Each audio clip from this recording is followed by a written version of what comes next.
কোনোভাবেই এনসিপির সাথে পারছে না বিএনপি, এবং এনসিপি জামাতকে বিএনপি একসাথে ট্রিটমেন্ট দিচ্ছে। তাহলে এভাবে বলা যায় যে এনসিপি জামাত শিবিরের সাথে কোনোভাবেই বিএনপি পারছে না।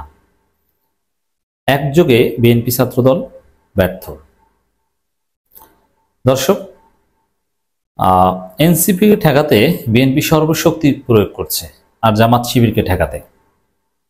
এজন্য দেখেন, এই গণপরিষদের নির্বাচনের কথা যারা বলে তারা নাকি ৭১-এর পাপ মোচন করতে বা ৭১-কে ভুলিয়ে দেওয়ার জন্য বলে। তা গণপরিষদ নির্বাচনের কথা কারা বলে? এনসিপি বলে।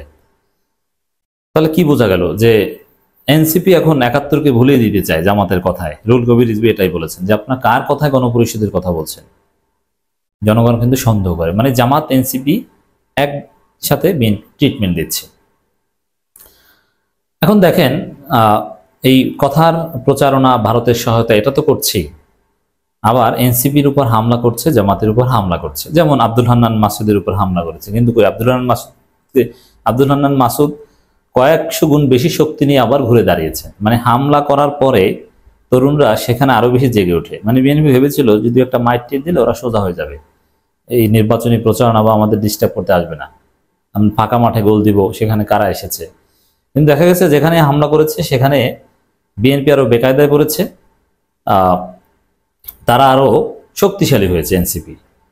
জামাতের ক্ষেত্রে অনেক জায়গায় ইফতার মাহফিলে জামাতের উপর হামলা করেছে বিএনপি। এখন জামাত তো আর পাল্টা হামলা করে না, এটা করা উচিত, কিন্তু যেভাবে হোক না কেন পুলিশি মামলায় কিংবা ঊর্ধ্বতন কর্তৃপক্ষের সাংগঠনিক সিদ্ধান্তে ওই জায়গায় স্থানীয় সংগঠন চাপে পড়েছে। মানে কোনোভাবেই জামাত শিবির এবং এনসিপির সাথে বিএনপি পেরে উঠছে না। দর্শক, এনসিপি নেতারা কিছু বললেই বিএনপির মাথা খারাপ হয়ে যায়, মারাত্মকভাবে রিয়াক্ট করেন। এখন দেখেন, একটা বিষয় আছে, এনসিপি হচ্ছে তরুণ, তাদেরকে মোকাবেলা তরুণদের মাধ্যমেই করা উচিত।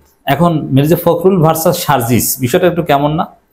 যদিও এই অসম লড়াই চলছে, তারপরও তারেক রহমান ছাত্রদলকে এনসিপি দায়িত্ব দিয়েছে যে তোমরা যেহেতু তরুণ, যদিও ছাত্রদলের চাচ্ছিল এনসিপির চাইতে অনেক সিনিয়র, এনসিপি নেতাদের চাইতে, যেমন নাহিদের চাইতে ছাত্রদলের রাকিব অনেক, নাহিদের বাপের বয়সী প্রায়, কথার কথা। তারপরও যেহেতু ছাত্রদল তুলনামূলকভাবে কিছুটা ছোট চাচ্ছু, তাদেরকে তারেক রহমান দায়িত্ব দিয়েছে যে তোমরা এনসিপির বিরুদ্ধে প্রচারণা চালাবা, কারণ তারাও তরুণ, তোমরাও তরুণ, তাহলে কিছু কাজ হতে পারে। আমরা বললে তো তরুণরা ট্রল করে, মিম বানায়, তোমরা বলো। তারই অংশ হিসেবে ছাত্রদলের সাধারণ সম্পাদক কোচি নাছির তিনি বলছেন, জুলাই অভ্যুত্থানের মালিকানা ছিনতাই করো ব্যর্থ এনসিপি। দেখেন এদের ব্রেন কতদূর। এনসিপি একটা দল প্রতিষ্ঠিত হয়েছে শুক্রে ৮ দিন, কতদিন আর হয়েছে? এই 1 মাস সামথিং, বা 1 মাসই হয়েছে, 1 মাস হয়েছে জাস্ট।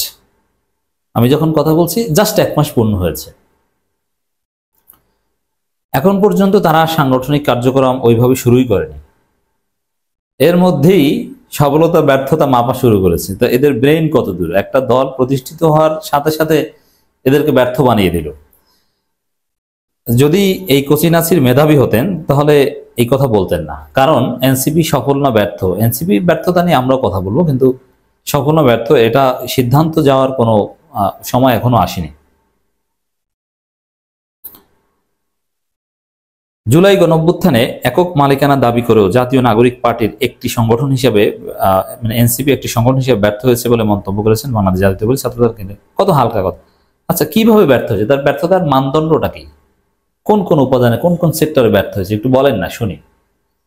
ওই আব্দুল হান্নান মাসুদ তো ঠিকই আবার ঘুরে দাঁড়িয়েছে, নোয়াখালী তার ওই এলাকা চষে বেড়াচ্ছে, আপনারা তো মেরেও ঠেকাতে পারেননি, তাহলে ব্যর্থ হয়েছে কোথায়? তারা শত শত ভ্যান নিয়ে শোডাউন দেয়, তারা গাড়ি নিয়েও শোডাউন দেয়, জনগণ তাদের ডাকে সাড়া দিচ্ছে, তো কোথায় ব্যর্থ হয়েছে? নাসির বলেন, জুলাই গণঅভ্যুত্থানে নিজেদের সম্পত্তি বানিয়ে ছাত্রদের করা রাজনৈতিক দল এনসিপি বিভ্রান্ত ছড়িয়েছে। জনগণ ইতিমধ্যে বুঝে গেছে দলটি একটি সংগঠন হিসেবে ব্যর্থ। আচ্ছা, জনগণ বুঝে গেছে, এটা আপনি বুঝলেন কিভাবে? ভোট হয়েছে নাকি, না সার্ভে চালিয়েছেন যে জনগণ বুঝে গেছে যে এনসিপি ব্যর্থ? যে জনগণ বুঝে গেছে ভাই, এটা আপনি বুঝলেন কিভাবে? মানে কিসের ভিত্তিতে এই কথাটা বললেন? আন্দাজে স্বপ্ন দেখেছেন না, তাহলে কি? ওই যে প্রথমে বলেছি যে তারেক রহমান অ্যাসাইনমেন্ট দিয়েছে এনসিপিকে, এই ছাত্রদলকে, যে তোমরা এনসিপির বিরুদ্ধে বলো। আর তারেক রহমানকে অ্যাসাইনমেন্ট দেয় এসালাম গ্রুপ এবং বসুন্ধরা গ্রুপ। এই জন্য বিএনপির বিভিন্ন প্রোগ্রামের ব্যানারের নিচে লেখা থাকে স্পন্সর্ড বাই বসুন্ধরা গ্রুপ। এই সায়েম সোবান আনবির, বিখ্যাত ধর্ষক, হাসিনার বিশ্বস্ত লেসপেন্সার, এরা এখন বিএনপিকে স্পন্সর করে, তারেক রহমানের বক্তব্য ঠিক করে দেয়। এরা তারেক রহমানের বাসায় যে এসালাম দেখা করে, এরা যে আন্দাজে বলছে প্রমাণিত হয়ে গেছে, জনগণ বুঝে গেছে এরা ব্যর্থ। কিভাবে বুঝছে তা আর বলতে পারে না। কিভাবে আপনি এই সিদ্ধান্তে আসলেন বলতে পারে। তিনি আরব ন্যাশনাল সিটিজেন পার্টি বিভিন্ন সময় দ্বিতীয় সেকেন্ড রিপাবলিকের কথা বলছে, কিন্তু মূলত তারা নিজেদের কর্মীদের চাঙা রাখার জন্য সব বক্তব্য। বাস্তবে তারা এখন পুরোপুরি নির্বাচনের প্রস্তুতি ব্যস্ত হয়ে পড়ছে। আচ্ছা, সেকেন্ড রিপাবলিক আর নির্বাচনের প্রস্তুতি কি আলাদা? এটা কি বলছেন? সেকেন্ড রিপাবলিক কিভাবে চায়? গণপরিষদ নির্বাচন আর পার্লামেন্ট নির্বাচন তো একসাথে করার কথা বলছে, তাহলে নির্বাচনের প্রস্তুতি নেবে না? আর নির্বাচনের প্রস্তুতি মানে তো গণপরিষদ নির্বাচনের কথা হতে পারে। মানে এই যে কোচিন আসলে কি বলছেন তারা নিজেরাও জানে না, কি শিখিয়ে দেয় এদেরকে? একটু পড়াশোনা করাবে না? তারেক রহমান দাও করে না। ছাত্রদল এই কোচি সাধারণ সম্পাদক বলেন, দেশের প্রধান রাজনৈতিক দলগুলো এখনো নির্বাচন নিয়ে নীতিগত আলোচনা চালিয়ে গেলেও এনসিপি মাঠ পর্যায়ে নির্বাচনী রাজনীতি গভীরভাবে জড়িয়ে গেছে। তারা ভেতরে ভেতরে আসন ভাগাভাগি এবং নির্বাচন জয়লাভের কৌশল নিয়ে দর কষাকষি করছে। কার সাথে আসন ভাগাভাগি নিয়ে কথা বলছে? আপনার সাথে না আপনার বস তারেক রহমানের সাথে? এটা একটু ক্লারিফাই করেন, কার সাথে? মানে এগুলো অর্থ কি জানেন?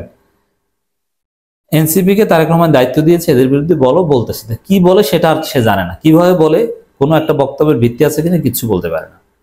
এর মানে এনসিপি, জামাত শিবির এদের বিরুদ্ধে প্রচারণা চালাতে গিয়ে ছাত্রদল ব্যর্থ, কারণ তাদের বক্তব্যের কোনো ভিত্তি নেই। বিএনপি ব্যর্থ, তাদের বক্তব্যের কোনো ভিত্তি নেই। আন্দাজে যা মনে চায় বলে দিয়েছে, পাগলের প্রলাপ টাইপের বক্তব্য।